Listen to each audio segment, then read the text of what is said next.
सोचने की बात है। कयामत के दिन एक सवाल होगा, एक ऐसा सवाल जो हर ताकतवर, हर बादशाह को उसकी हकीकत दिखा देगा। चलें आज उस पर गौर करते हैं कि ये सवाल असल में किस चीज़ के बारे में है, असल ताकत और हमारी अपनी जवाबदेही के बारे में। ज़रा तसव्वुर करें, क़यामत का दिन है, सब के सब खामोश खड़े हैं, और फिर एक आवाज़ गूंजती है पूरी कायनात में, आज बादशाही किसकी है? कहाँ गए वो बादशाह जो ज़मीं पे हुक्मरानी करते थे? कहाँ गए वो ताकतवर लोग जिनके एक इशारे पे दुनिया चलती थी? सब बिल्कुल खामोश। और फिर जवाब खुद अल्लाह ताला की तरफ से आता है, एक ऐसा जवाब जो उस दिन की अजमत को वाज़े कर देता है, सिर्फ और सिर्फ अल्लाह के लिए, जो अकेला है और सब पर गालिब है। बस इस दिन ना कोई दूसरा हुक्मरान होगा, ना कोई और ताकत, सिर्फ एक ही ज़ात की, एक ही हाकिम की हाकिमियत।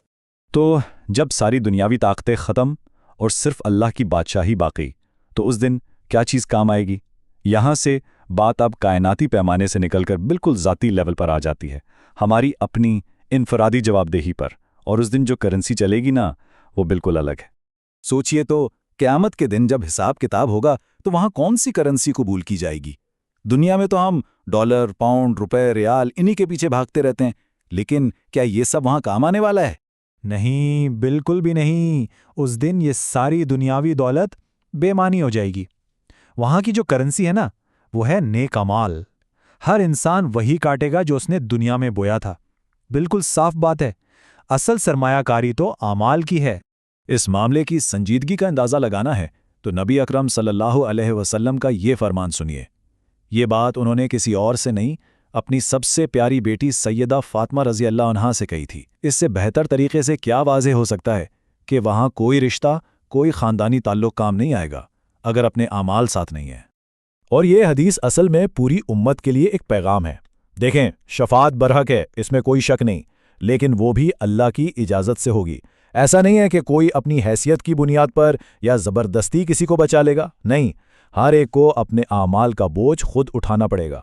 ये उसूल सिर्फ एक फ़र्द या इंसान पर नहीं, पूरी की पूरी कौमों पर लागू होता है, और तारीख़ इसकी सबसे बड़ी गवाह है।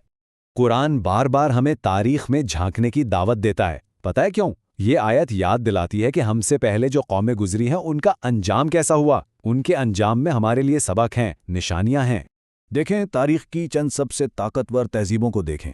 मिस्र के फ़िरौन, जिन्होंने एहराम जैसी अजीमुश्शान यादगारें छोड़ी हैं, लेकिन वो भी अपनी ताकत, अपनी दौलत के बावजूद अल्लाह की पकड़ से बच नहीं सके। और सच तो ये है कि वो कुव्वत में हमसे कई ज़्यादा मजबूत थे। ये एक पैटर्न है जो हमेशा दोहराया गया है, बिल्कुल आसान सा। नंबर 1, अल्लाह के रसूल वाज़े निशानियां लेकर आए। नंबर 2, लोगों ने उनके पैगाम को अपने अमाल से झुठला दिया। और फिर नंबर 3, अल्लाह ने उनको उनके गुनाहों की वजह से पकड़ लिया। और नंबर 4, कोई उन्हें बचाने वाला नहीं था। ये एक याद दहानी है कि अल्लाह की तरफ से जो ढील मिलती है उसे कमज़ोरी नहीं समझना चाहिए। अब यहाँ एक बहुत अहम नुक्ता समझने वाला है, एक बहुत ज़रूरी फ़र्क। सिर्फ नाम का मुसलमान होना और हकीकी मानों में साहिब ईमान होने में आखिर फ़र्क क्या है? आमतौर पर लोग सोचते हैं कि कुफ्र का मतलब है बस अल्लाह को मानने से इनकार कर देना, लेकिन ये सिर्फ इतना नहीं है।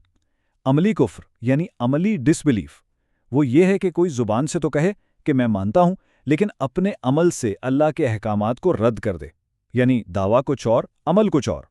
ज़रा इस मुवाज़ने को देखें। एक तरफ है शनाख्ती कार्ड वाला इस्लाम जो बस एक नाम है, एक सकाफ़ती शनाख्त, और दूसरी तरफ है अमल वाला इस्लाम जो एक पूरा तर्ज़ ज़िंदगी है, अल्लाह की शूरी तात है। और इन दोनों के बीच सबसे बड़ी पहचान, सबसे बड़ा फ़र्क क्या है? नमाज।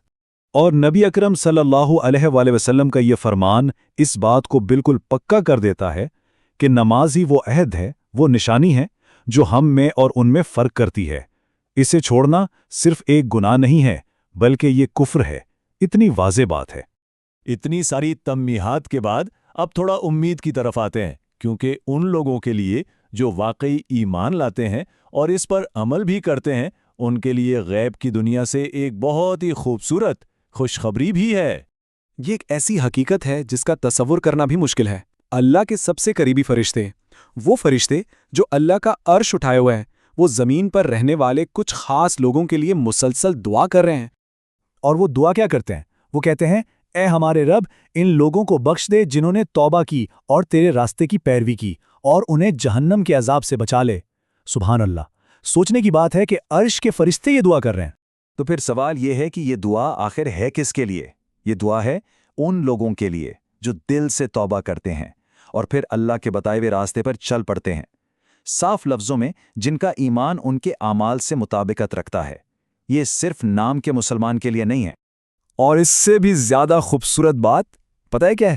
ان فرشتوں کی دعا اس نیک انسان کے والدین، اس کے شریک حیات اور اس کی اولاد تک بھی جاتی ہے، اور اگر وہ بھی بنیادی نیکی کے معیار پر پورے اترتے ہوں تو اللہ اس ایک بندے کی وجہ سے پورے خاندان کو جنت کے اعلیٰ درجات میں اکٹھا کر دے گا۔ تو آخر میں یہ سوال اپنے آپ سے پوچھنے کا ہے، اگر اللہ کے سب سے مقرب فرشتے ان لوگوں کے لیے دعا کر رہے ہیں جن کا عقیدہ اور عمل ایک ہے، تو پھر ہم کون سا راستہ چن رہے ہیں؟ کیا ہم نام کے راستے پر ہیں یا عمل کے راستے پر؟